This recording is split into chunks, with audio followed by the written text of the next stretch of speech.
आपकी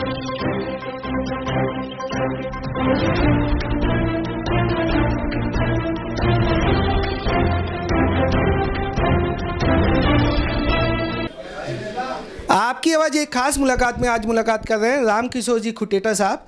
आप हितकार्नी से, जयपुर से अभी आपने फॉर्म भरा है। क्या आधार है, किस आधार पे आपने फॉर्म भरा है? आपके गुट के जब सिमू दयाल जी साहब ने फॉर्म भर दिया तो आप किस आधार पे लड़ना चाह रहे हैं, क्या आधार है सर आपका? समाज की एकता के लिए, दोनों हितकार्नी को एक करने के लिए मेरी दूसरे हितकार्नी के पदाधिकारियों से बातचीत हुई, चर्चा हुई विस्तृत। उसके बाद में माँ गंगा मैंने मेरे दिमाग में कोई बात फिट करके और फार्म भरने के लिए परमिशन दी माँ गंगा मैया ने। क्योंकि मैं आपको बताऊं, मैंने 2016 के अंदर एक शपथ ली थी जिसमें यह कहा था कि ज़िंदगी में हितकार्नी सभा और अंतर्गत समितियों पे किसी पद पर नहीं आऊँगा। वो भी कारण था उसका कि वहाँ मीटिंग में झूठे लोग मेरे को झूठा साबित करने में तैयार हो गए थे। तो मैंने उसमें ये सारी टीम थी, ये जो सारी टीम आज आप जो बोल रहे हो कि वो ग्रुप के हैं, ये सारे ग्रुप के लोग 2016 में अपनी झूठ को छुपाने के लिए, मेरे को झूठा साबित करने के लिए उन्होंने 350 आदमी मीटिंग में ये भी स्टेटमेंट दिया कि ये झूठ बोल रहे हैं। इस कारण मैंने उस समय शपथ ली कि इन झूठों की जमात में, मैंने बाकायदा मेरे स्पीच में कहा कि झूठों की जमात में मैं नहीं बैठ सकता, इसलिए ये शपथ लेता हूँ कि ज़िंदगी में किसी पद पर हितकार्नी सभा अंतर्गत समिति में नहीं आऊँगा। उसके बाद में जो मैंने वहाँ बात रखी थी, उस बात को सम्मानीय आदरणीय श्री सोहनलाल जी तामी ने स्वीकार किया। और जो हनुमान साहब जी गुप्ता हैं, चाहे शंभू दयाल जी हों, रामसूर जी तामी हों, चाहे राम रतन जी घिया हों, सब मंच पे बैठे हुए थे। उन्होंने उस समय मेरी बात को कहा कि सर ऐसी कोई बात नहीं हुई। और बाद में रात को मेरे को सब फ़ोन करके कहते हैं कि साहब आप सही कह रहे थे। तो मैंने कहा दिखा रहे तुम्हारे को हितकार्नी के तुम पदाधिकारी कहने लायक नहीं हो, समाज के साथ धोखा कर रहे हो तुमने ये बात वहाँ क्यों नहीं की समाज के सामने? समाज के सामने तो मेरे को कहा कि मैं झूठ बोल रहा हूँ। और उसके 3-4 महीने बाद में वही जो मैंने बात कही थी उस चीज़ के लिए वो तैयार हुए और तैयार होकर वो 200 रुपये पर स्टूडेंट देने की जो बातचीत थी वो उन्होंने देना चालू किया। शंभू दयाल जी मेरे सम्मानीय हैं। शंभू दयाल जी 2 बार वरिष्ठ उपाध्यक्ष यहाँ रहे हुए हैं, करीब 10 साल तक वरिष्ठ उपाध्यक्ष हैं। मेरी शपथ खाली माँ गंगा मैया के कोई मेरे दिमाग में बुद्धि में बैठ गई। जब मैंने हाँ की नहीं, मैंने मना किया था।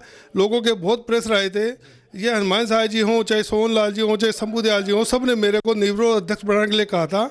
लेकिन मैंने मना किया कि मेरे को अध्यक्ष नहीं बनना है, मैं किसी पद पे नहीं आऊँगा।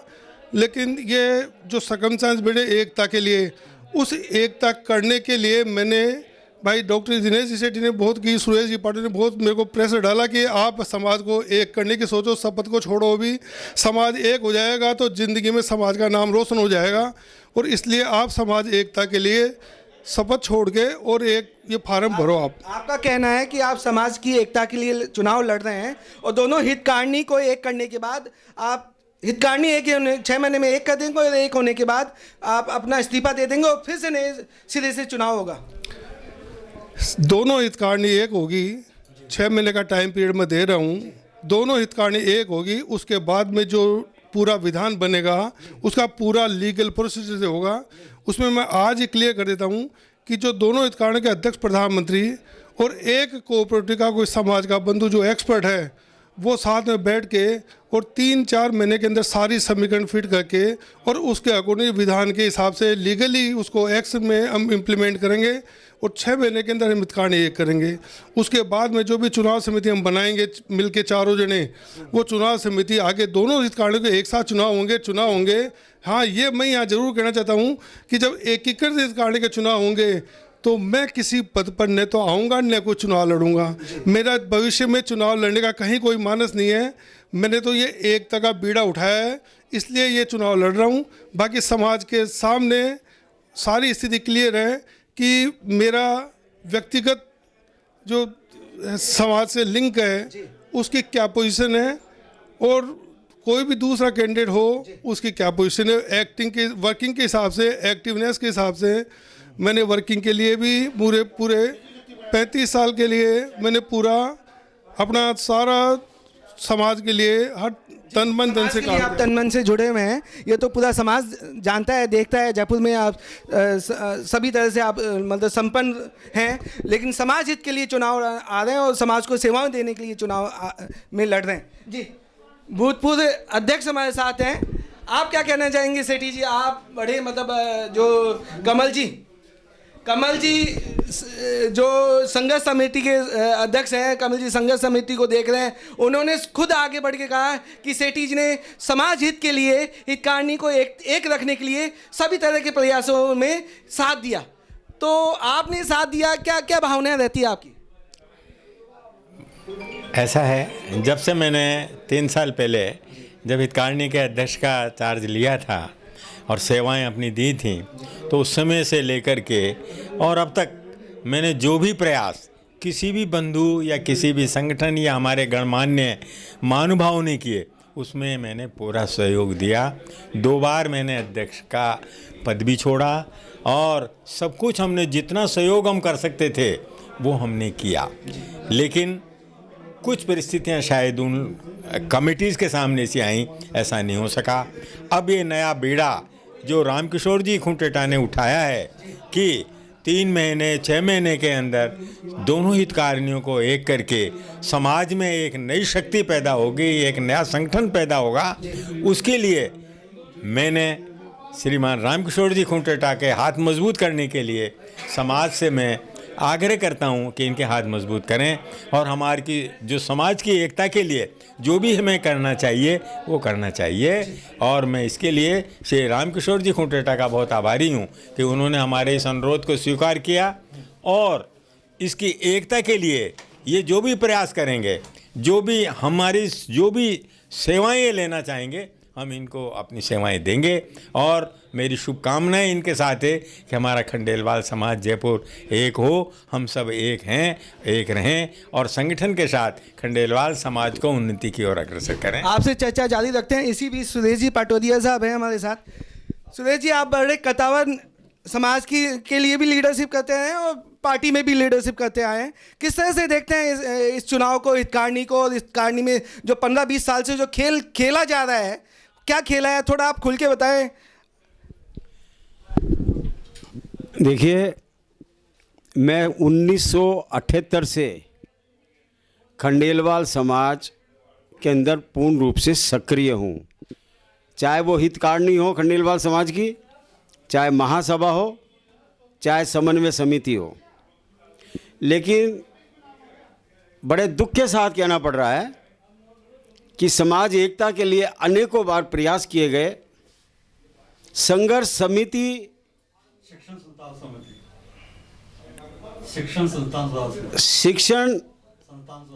संस्थान सेवा समिति, सुधार समिति का गठन क्यों हुआ, यही एक विकट बात है। क्योंकि इस समिति के दिल और दिमाग में एक कुंठा है, कुंठा। और ये वो समिति जो कि हितकारिणी या महासभा में किसी भी पद पर पदासीन नहीं है, एक साधारण समाज के लोग हैं। लेकिन जब समाज में इन्होंने अनियमितता, अव्यवस्था, मनमानी, पद की महत्वाकांक्षा, अपने आप को मेंटेन कर रहे थे, वहाँ तक तो ठीक था। लेकिन माँ गंगा मैया के जेवर को खुर्द बुर्द कर देना, माँ की सेवा के समय समाज आता है तो उनको दर्शन नहीं करने देना। मैं साक्षी हूँ 3 साल से। खंडेलवाल दिवस बसंत पंचमी को, जिस दिन हमारा समाज का उद्गम हुआ, बसंत पंचमी को, 3 साल से जो दूसरी अनर्गल तथाकथित समिति है, वो उस गंगा माता के मंदिर के पट बंद कर देती है। क्यों? इसलिए कर देती है कि वो गंगा माँ के करोड़ों रुपए के अमूल्य जेवर उन्होंने खुर्द बुर्द किए हुए हैं। क्या खुर्द बुर्द का मतलब क्या, थोड़ा खोल के बोलो। खुर्द बुर्द का मतलब यह है कि जो क्या चोरी हो गया जेवर, कि या किसने बेच खाए? अभी तक जब तक पूछा गया कि जेवर हमारे पास है, समय पे हम उनको दे दिए जाएंगे, हम उनको दे देंगे, लेकिन आज तक नहीं दिया। 30 से 40 मुकदमे डिस्ट्रिक्ट कोर्ट और हाई कोर्ट में चल रहे हैं। ये क्या प्रदर्शित करते हैं? अपने आप को मेंटेन करने के लिए काम कर रहे हैं।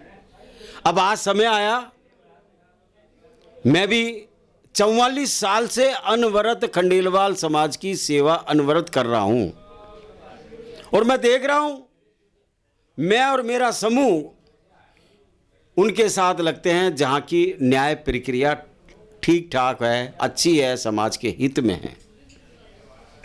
आज की वर्तमान परिस्थितियों में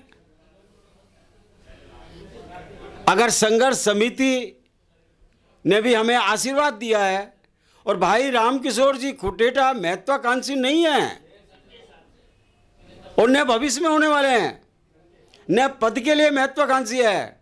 इनको हमारे खंडेलवाल समाज का बहुमूल्य बहुमत वाला खंडेलवाल समाज इनको खड़ा किया हुआ है कि आप आइए, श्री खंडेलवाल वैश्य हितकारिणी सभा के अध्यक्ष के लिए आप लड़ें, हम सब आपके साथ हैं। दुख की बात है इस बात की कि एक 5 व्यक्तियों की एक कोर कमेटी का गठन किया गया। उस कोर कमेटी में श्री सोहनलाल जी गुप्ता, श्री हनुमान साई जी गुप्ता, श्री राम रतन जी घिया, सुरेश पाटोदिया, मैं स्वयं और रामकिशोर जी खुटेटा।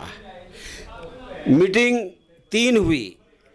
तय किया गया कि हम अभी तय कर लेंगे, ये कहा कि कोई भी एक व्यक्ति का नाम तय किया जाएगा, लेकिन इसके बावजूद भी हमारे समन्वय समिति के 3 सदस्यों ने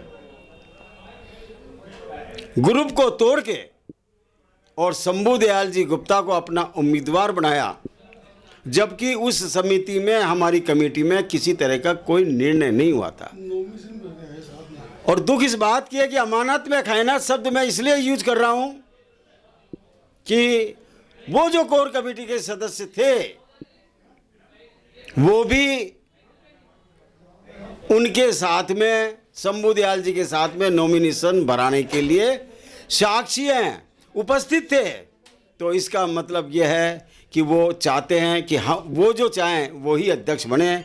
समाज भाड़ में जाए, एक हो या ना हो, लेकिन हम स्वयंभू नेता हम उस पद पे आसीन रहें ताकि हमारे किए हुए कारनामों को पर्दाफाश ना हो सके। नहीं, ऐसे आपने कारनामों की बात की, मैं चाह रहा हूँ कारनामों का कैसे कौन सा पर्दा है जो 20 सालों से पास नहीं हो पा रहा और जो बार बार अपने ही लोगों को चुन के वापस ले आते हैं, कोई भी हितकारिणी हो, ऐसा क्यों हो रहा है? आप थोड़ा खुल के बताएं। देखिए, ऐसा इसलिए हो रहा है, अगर आप बात करते हैं वैशाली कॉलेज की बात करते हैं तो उसमें इतने अनियमितताएं हैं। अगर सही तरीके से उनकी जांच कराई जाए, सबसे पहले तो वो जमीन श्री खंडेलवाल वैश्य हितकारिणी सभा को मिली थी। मैं आज इस इंटरव्यू के माध्यम से कहना चाहता हूं कि मैं स्वयं खंडेलवाल महिला महाविद्यालय का सेक्रेटरी था। मैंने राजस्थान सरकार के महामहिम को बुलाया था और उनके सामने प्रार्थना रखी कि हमें महिला कॉलेज के लिए एक बहुत बड़ी जगह की आवश्यकता है।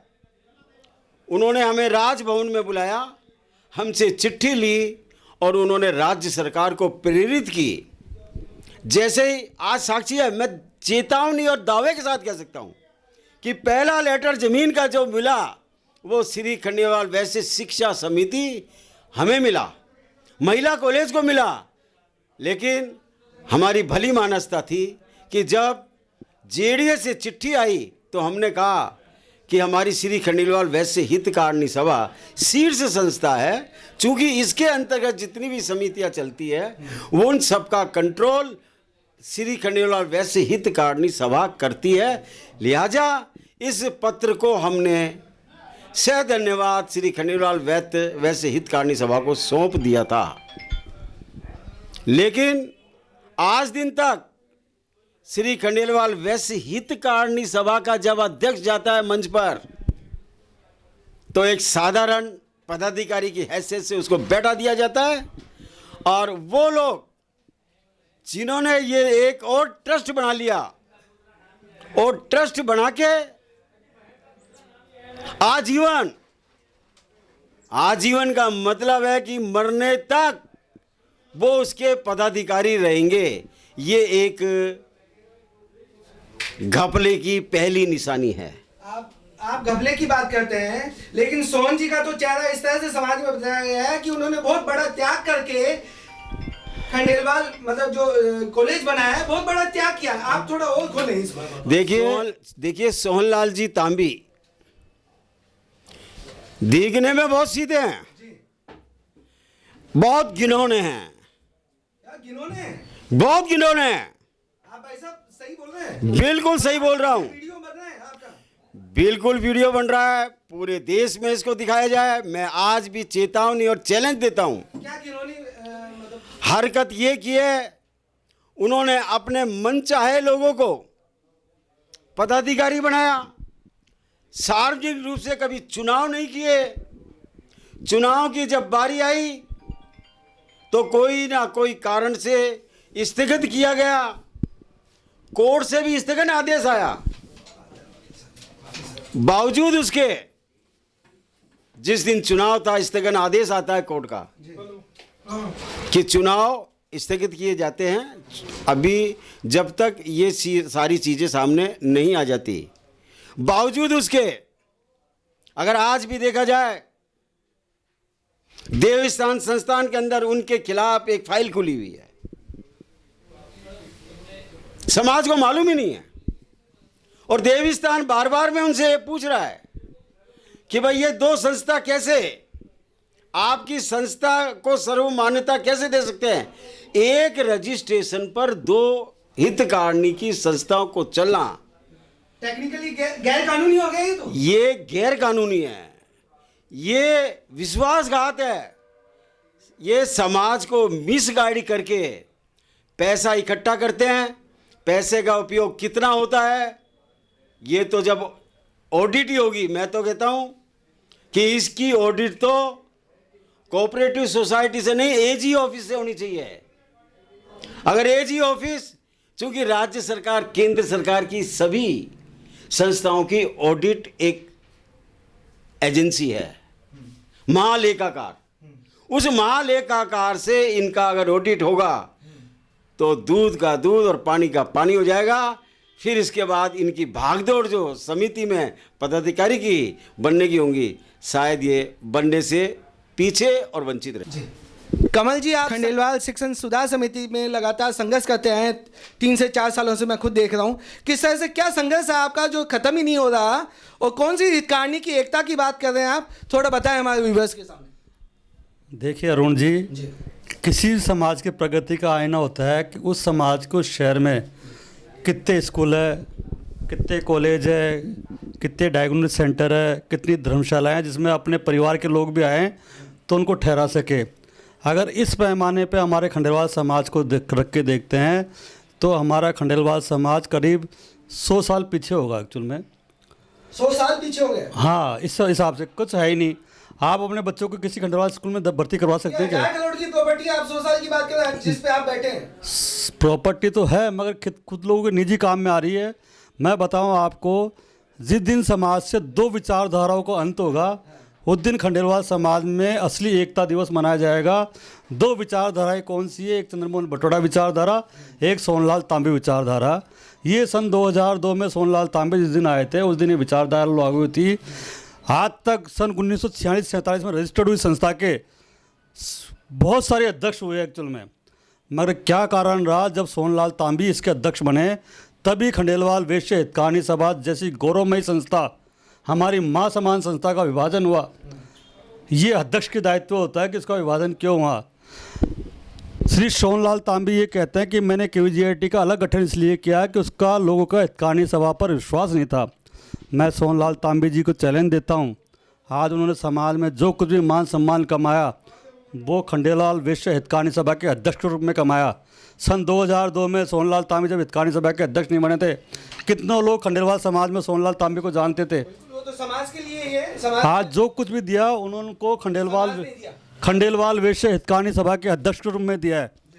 और अगर सोनलाल तांबे जी इतने ही प्रगति का आईना था तो अंतर्गत संस्थाएं और भी है बहुत सारी खंडेलवाल हितकार्नी, तो वो संस्थाएं तो आज तक उनके कार्यकाल में उन संस्थाओं में कभी एक रंग पेंट तक नहीं हुआ, कभी एक ईंट तक उन्होंने लगाई, टूटे छज्जे गिर रहे हैं, मगर उन्होंने समाज का सारा पैसा एक KVGIT में लगाया, मगर एक हायर एजुकेशन बनाई।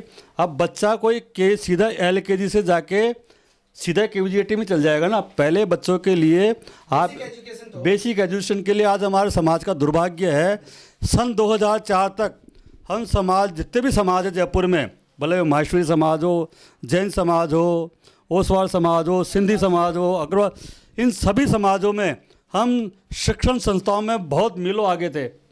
सन 2004 में जैसे सोनलाल तांबे की अध्यक्षता में हितकार्नी का विभाजन हुआ, उसके बाद में आप देख लीजिए माहेश्वरी समाज की सिर्फ 2 स्कूलों थी। चौड़ा रास्ता में एक स्कूल थी, एक जवाहर नगर में थी, एक तिलक नगर में MHS थी। आज 12-13 स्कूल में हजारों मीटरों में उनकी ज़मीन है।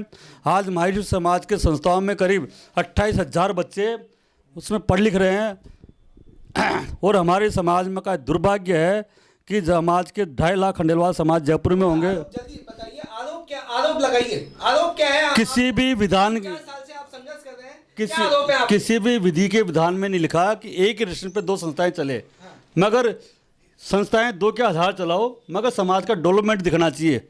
मगर संस्थाएं चलाना अलग बात है, इनका सिर्फ काम था समाज की संपत्तियों पर कब्जा करना, कब्जा करके अब मैं लास्ट में ये कहूँगा कि समाज में अभी चुनाव लड़ा है, चला एक तरफ खंडेलवाल समाज की एकता के रूप में श्री रामकिशोर जी खुटेटा चुनाव लड़ रहे हैं, दूसरी ओर विभाजनकारी नीतियों को आगे बढ़ाने के लिए शंभुदयाल जी गुप्ता लड़ रहे हैं। सोच के वोट दें, अपना वोट बहुत कीमती है। कमल जी थोड़ा खुल के बताएं ना, आप 3-4 साल से लगातार संघर्ष कर रहे हैं, आपने अलग अलग जगह जाके संघर्ष किया, तो थोड़ा क्या अहमियतें हैं, क्या एजुकेशन सिस्टम में गड़बड़ी है, या सोन जी तांबे पे आरोप लगा रहे हैं, क्या आप क्या कहना चाह रहे हैं? देखिए, आरोप तो अपना आप ही साबित हो जाते हैं जब किसी चीज़ का कोई जवाब नहीं देगा। KVGIT की ज़मीन हितकार्नी सभा के कोई मिली, और हितकार्नी की ज़मीन थी, वो हितकार्नी की ज़मीन के जो कागजात थे वो कागजात तो हितकार्नी सभा के ऑफिस में होने चाहिए। सोनलाल तांबे खुद ही KVGIT के संस्थापक अध्यक्ष थे, खुद ही खंडेलवाल हितकार्नी सभा के अध्यक्ष रहे।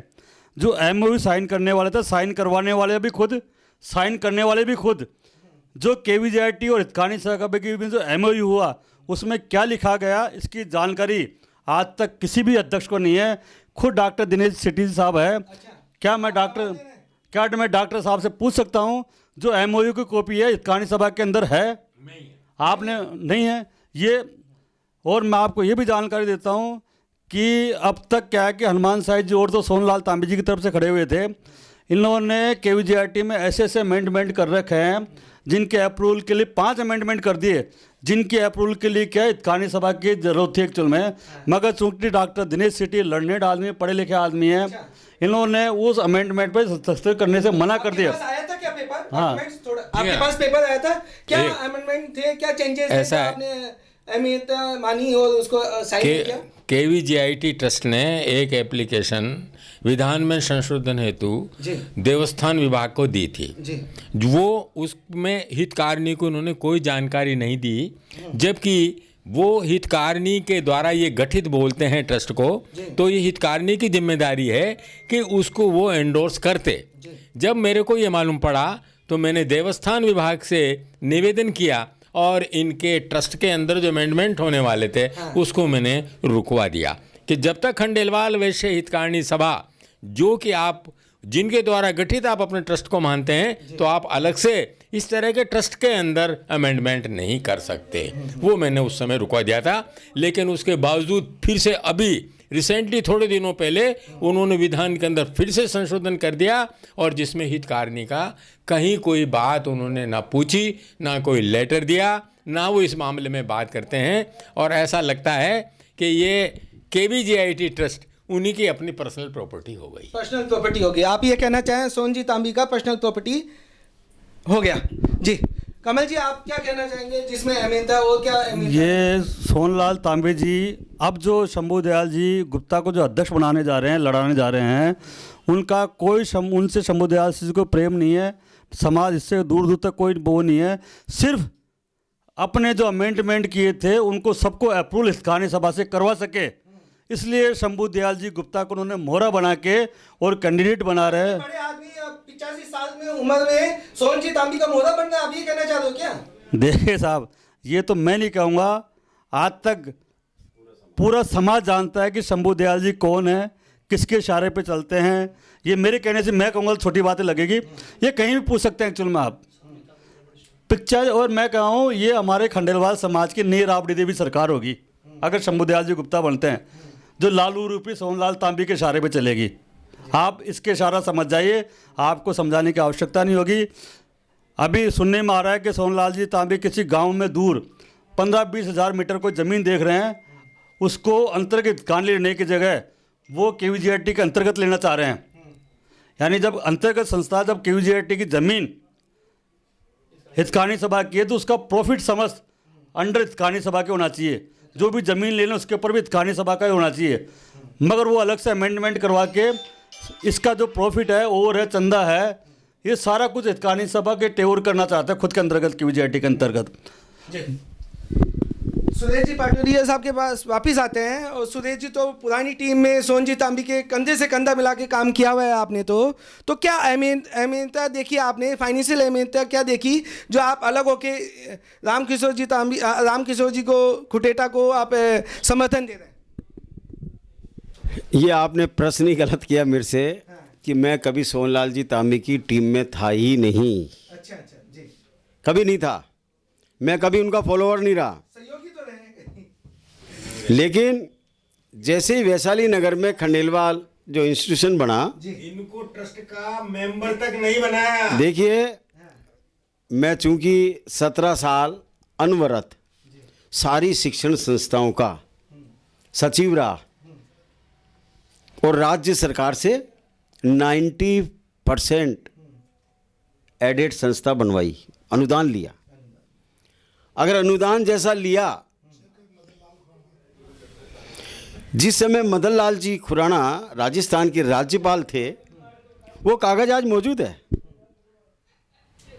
कि वो उन्होंने ये ज़मीन के लिए अभिशंसा श्री खंडेलवाल महिला महाविद्यालय के लिए ली थी और की थी, लेकिन उन्होंने जब मनमानी करना शुरू किया तो मैं उस समिति का सदस्य भी नहीं हूँ आज। नहीं मुझे कभी बुलाया गया। क्यों नहीं बुलाया गया कि अगर इनको बोलने का मौका मंच से दिया गया तो ये निर्भीक व्यक्ति है, ये बोले बिना नहीं रहेगा।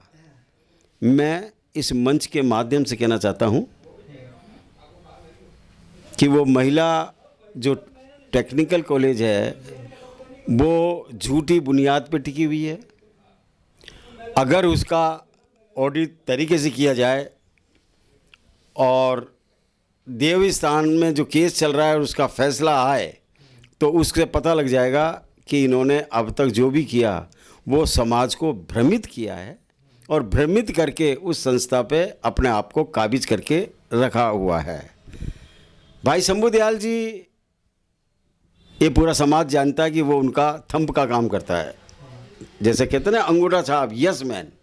वो व्यक्ति है और चुनाव भी इसलिए लड़ाया जाता है, उनको आज लड़ाया जा रहा है कि उनके किए हुए काले कारनामों पे एक तरह से पर्दा डल जाए और किसी तरह का कोई ऑडिट या समाज के सामने कोई उल्लेख न किया जाए, भूरी भूरी शब्द में उनकी प्रशंसा की जाए और वो आजीवन जो पदाधिकारी बन के बैठे हुए हैं उनके बीच में कहीं कोई अवरोध या विरोधाभास ना हो।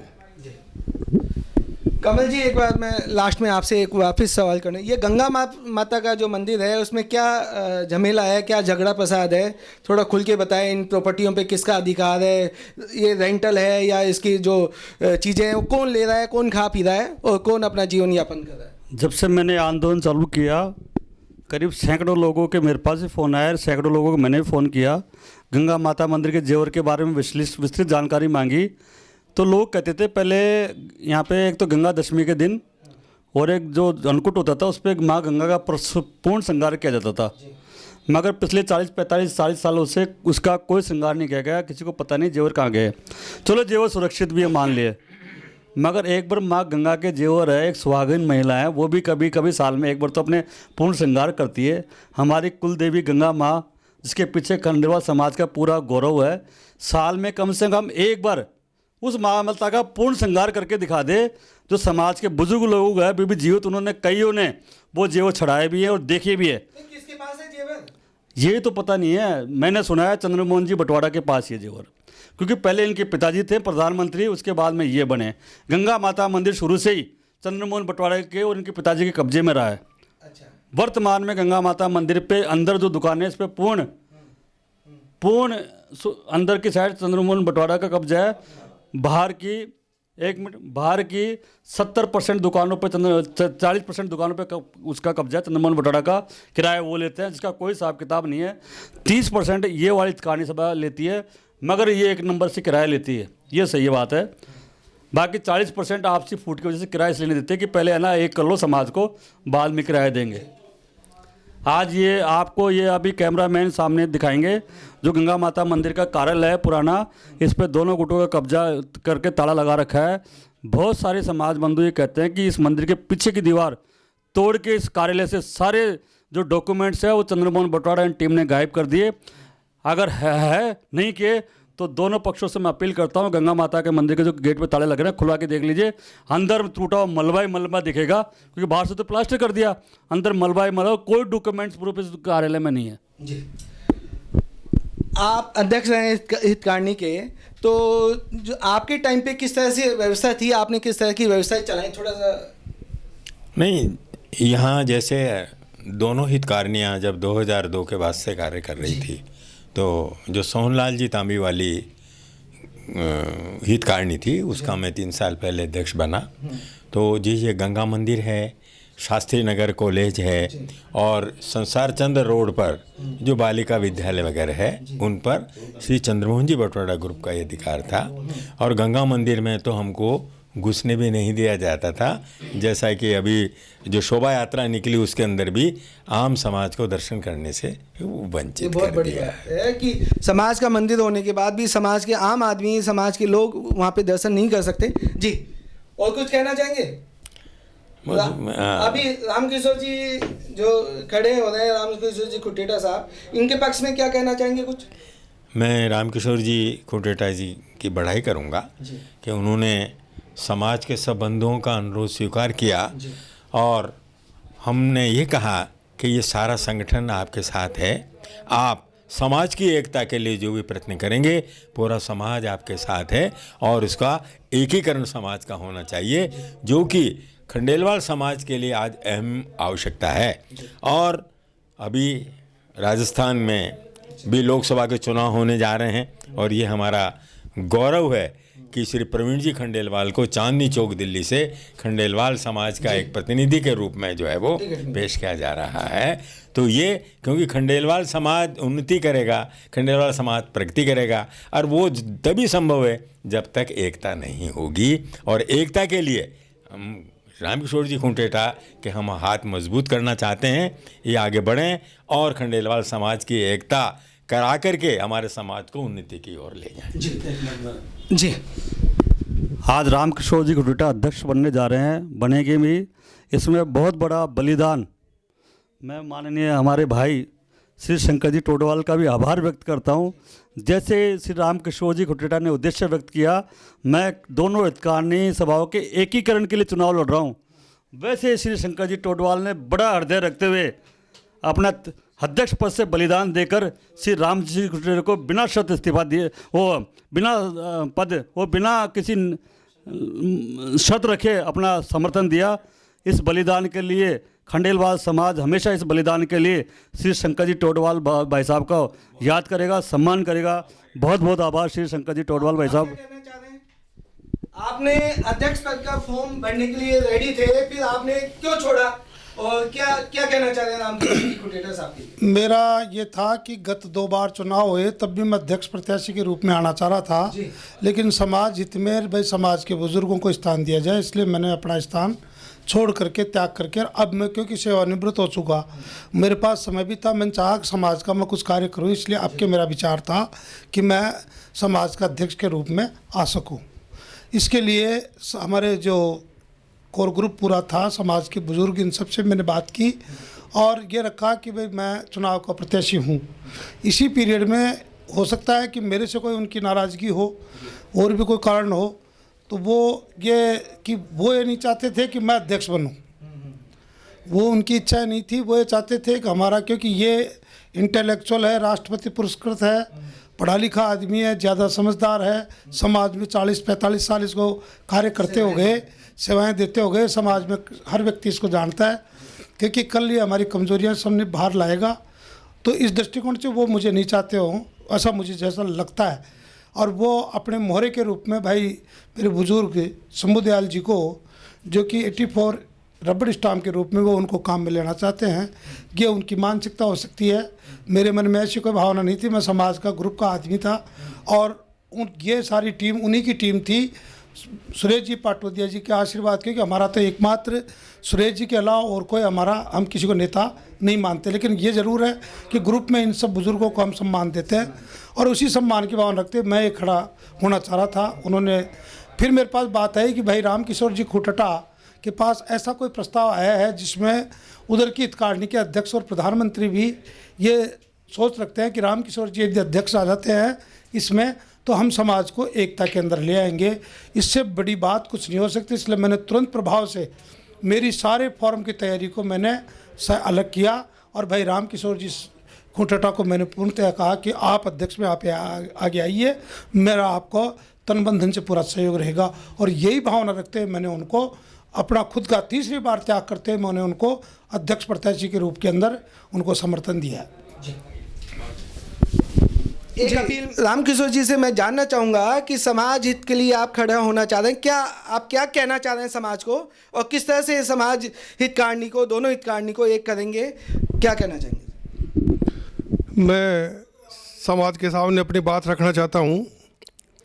जैसे माँ गंगा मैंने मेरे दिमाग में ये बात बिठाई हुई चुनाव लड़ना है आपको, मैंने चुनाव लड़ने के लिए हाँ की और फार्म लेने से पहले मैंने हनुमान शाह जी गुप्ता और सोनलाल जी तांबे को बुला के बात की, भाई एक हितकारिणी हो जाए, इसके लिए आप शंभू दयाल जी का विड्रॉल करो, शंकर जी की मैं गारंटी लेता हूँ उनसे विड्रॉल करा दूंगा।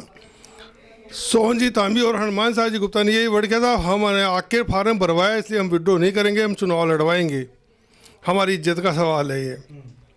मैंने फिर भी उनको ये कहा कि आप चुनाव लड़ो, कोई दिक्कत नहीं है, लेकिन मैं कार्यकारिणी का एक भी फार्म नहीं भराऊंगा, सब फार्म आप भराओ, क्योंकि वो फार्म पहले ले जा चुके थे।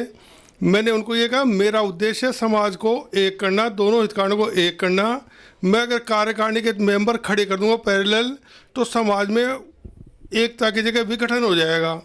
इसलिए मैंने कहा मेरी पॉजिटिव सोच यही है कि मेरे को एक करने का प्लान है, तो मैं एक भी कार्यकारिणी का सदस्य का फार्म नहीं भराऊंगा, खाली एक अध्यक्ष का फार्म भरेंगे और जो भी समाज के कार्यकारिणी के बंधु आएंगे वो समाज हित में उचित निर्णय लेंगे। ये मेरे को पूरी उम्मीद है, सब मेरे साथ लग के और काम करेंगे, इसकी पूरी उम्मीद है। क्योंकि उसमें कहीं दूर दूर तक भी ये चक्कर नहीं है कि कोई भी आदमी चाहेगा कि एक नहीं हो समाज, तो उस एंगल से मैंने ये बात उनको रखी, लेकिन उनके वो चीज़ें गले में नहीं उतर रही। उनको एक इसीलिए खाली ये चाहिए कि जो भी KGVIT में ट्रस्ट के अंदर अमेंडमेंट बार बार करते हैं या जो करते हैं, उन सब में हमारी रबर स्टैम्प आके और साइन होते रहे और हमारा निर्विघ्न काम चलता रहे। मैं आपको फिर बताना चाहता हूँ कि 200 रुपये स्टूडेंट जो देने की बात की थी, जिसके लिए मेरे को उन्होंने झूठा साबित किया था, उसके लिए एक पेपर पे लोन लेने के लिए प्रधानमंत्री के साइन और महामंत्री के साइन होना जरूरी थे हितकारिणी के। तो मेरे पास सोहन जी तांबी का, हनुमान शाह जी गुप्ता का फ़ोन आया कि साइन कर दो, मैंने मना कर दिया, समाज हित में साइन नहीं करूँगा, आप झूठे हो इसलिए मेरे को साइन नहीं करने हैं। तो ये क्या हुआ, मैं कहा तुम लोगों ने मेरे को फ़ोन करके रात को कहा कि 200 रुपये देने की हाँ बात हुई थी, तो मैं कहा वहाँ तुम्हारी टेप लग गई थी क्या मुँह पे, तुमने क्यों नहीं बोला, वहाँ पे 200 रुपये पर स्टूडेंट देने की बात हुई थी, तुमने मना किया और अब मैं नहीं करूँगा। तो फिर उन्होंने सोहन जी को बुलाया, शंकर गोल्डन ट्रांसपोर्ट कंपनी में हम बैठे, और बैठ कर वहाँ बातचीत करने के बाद सोहन जी था, मैंने हैंड टू हैंड कहा कि मैं दे दूंगा, मगर मैं जबान पे विश्वास नहीं करता, मेरे को लिख के दो। तो उन्होंने लिख के दिया और उसके 1.5 साल बाद में उसको इम्प्लीमेंट किया। फिर भी मेरे से साइन करवाने के लिए खाली कमिटमेंट किया। मैंने राइटिंग में लिया कि मैं आपकी ज़बान पे विश्वास नहीं करूंगा क्योंकि तुम फिर पलट जाओगे ज़बान से, इसलिए मेरे को राइटिंग में चाहिए। तो उन्होंने राइटिंग में लिख के दिया और उसके 1.5 साल बाद में उन्होंने चालू किया। जो भी अभी कंटिन्यूसली आगे से आने लगा उस समय से नहीं आने लगा और उसका कोई हिसाब किताब नहीं है। जी, अपील क्या अपील करना चाहेंगे? 2 लाइन का अपील जो समाज के लिए जाए। समाज के सभी बंधुओं से और सभी मातृशक्ति से मेरा निवेदन है कि समाज की एकता के लिए आप मेरा पूर्ण मत और समर्थन देकर और विजयी बनाएं, जिससे क्या है कि समाज में एकता आए और समाज की जो संपत्तियां हैं उनका पुनर्निर्माण हो सके और वो एक समाज 4 चांद लगे, समाज का नाम रोशन हो। जैसे आज दूसरे समाजों का नाम रोशन हो रहा है वैसे हमारे समाज का नाम रोशन हो, हमारी स्कूलों की, मंदिर की, सबकी स्थिति अच्छी बने। यही मेरी एक अपील है समाज से कि सब मेरे समर्थन में अपना मत और समर्थन प्रकट करें। धन्यवाद।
ठीक है, अब बात चलो।